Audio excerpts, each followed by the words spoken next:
aucune intention politique derrière cette réunion telle qu'on l'a décrit dans différents scénarios. Soyons sérieux, quelle intention politique? Voilà. Nous avons fait ce qui est à mon avis notre devoir. Elles l'ont fait avec le plus grand professionnalisme, avec les consuls honoraires, les Français volontaires, voilà, pour se préparer à toutes les situations. Et nous continuerons à le faire régulièrement, parce que je pense que c'est important d'entretenir ce réseau de solidarité, d'amitié, de proximité sur le terrain auprès des Français, où qu'ils soient à Kiryat Shmone ou à Dimona. En fait, vous voulez qu'on sache que les Français en Israël ne seront jamais abandonnés, même s'ils ont la double nationalité et même si ils s'estiment israéliens avant d'être français. Mais je dirais que ce débat sur la double nationalité, pour moi, est dépassé. Je veux dire, on n'a pas à choisir entre son père et sa mère. Les Français ici, 80 000 d'entre eux se sont inscrits sur les registres des consulats. Ils sont français et israéliens. Je ne leur demande pas de choisir. Ils sont pour moi français aussi. Et je leur dois, parce qu'ils sont français, assistance. Mais je leur dois assistance en fonction de leurs besoins. Et je le fais.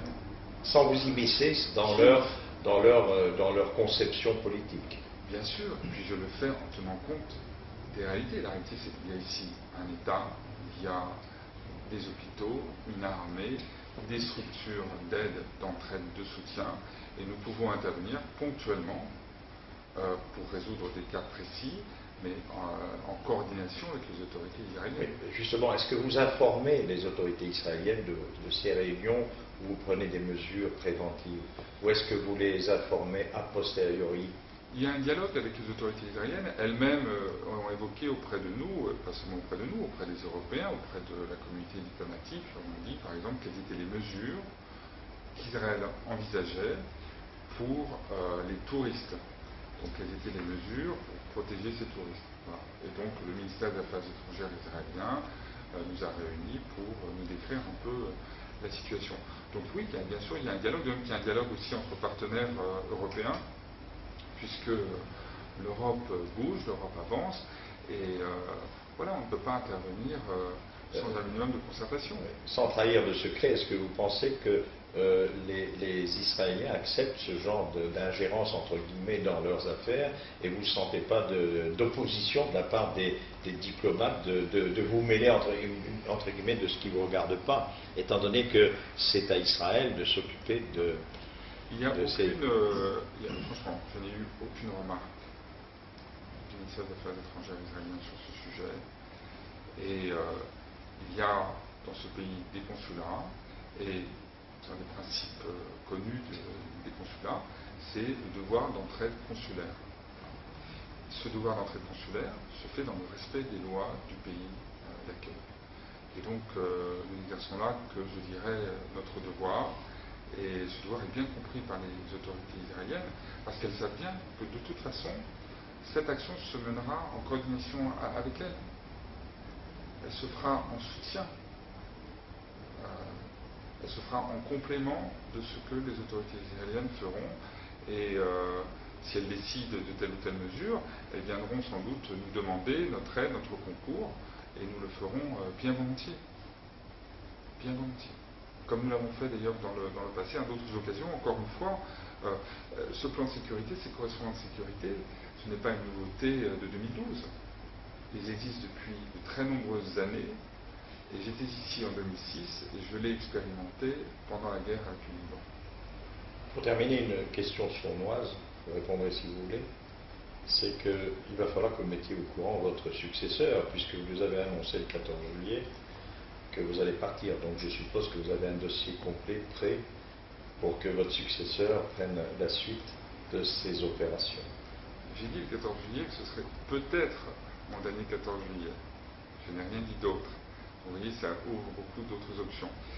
Mais pour ce qui concerne les dossiers, je vous rassure, il y a ici évidemment une mémoire de l'administration, une organisation qu'il faut d'ailleurs perfectionner. C'était d'ailleurs un des objectifs de cette réunion avec les correspondants de sécurité, c'est qu'ils se connaissent mieux les uns les autres et c'est qu'ils connaissent mieux aussi leurs interlocuteurs au consulat, puisque c'est au consulat naturellement d'animer ce réseau.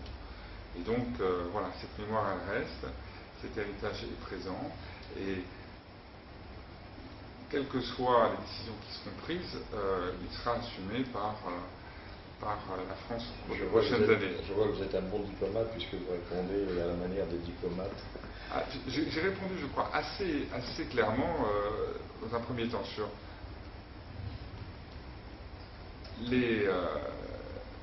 vous savez que vous serez regretté. Vous savez que vous serez regretté. Voilà, mais nous n'en sommes pas encore là. Voilà, vous savez que vous serez regretté. Parce que tous les gens l'ont écrit, nous sommes nombreux à l'avoir dit.